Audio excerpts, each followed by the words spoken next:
25 қазан Қазақстан тарихындағы маңызды күн. Дәл осы күні 1990 жылы Қазақстанның мемлекеттік егемендігі туралы декларация қабылданған болатын. Мерекеге орай Теміртауда Қазақстан Республикасының мемлекеттік гимні жаппай орындалды.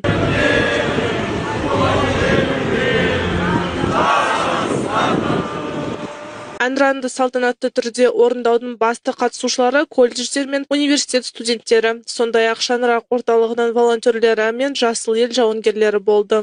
Бұл іс-шараның мақсаты мерекенің жастар арасындағы маңыздылығын арттыру, сондай-ақ оларда отанға деген патриоттық сезімді тәрбиелеу. Әрбір қатысушы гимн орындалған сәтте еркін және тәуелсіз Қазақстанның рухын, туған елге деген мақтанышты және ұлттық мерекенің маңыздылығын сезінді. Қазақстан Республикасының мерекесін құттықтауға келдік.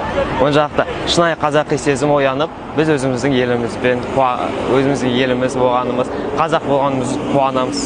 Біз бүгін Қазақстанның әнұранын орындау үшін жиналдық. Өйткені біз көп ұлтты мемлекетте өмір сүреміз және рәміздерімізді құрметтейміз. С праздником. Сондай-ақ республика күніне арналған туған елім Қазақстаным мега челленджі аясында Теміртау мәдениет сарайында Қазақстанның гимні және атамекен әні мектеп оқушылары мен қосымша білім беру тәрбиеленушілері, мұғалімдер және қалалық білім бөлімінің қызметкерлері тарапынан орындалды. Тоғжан Сағынбекова, Кристина Кириченко, Дархан Утемуратов, Теміртау жаңалықтары.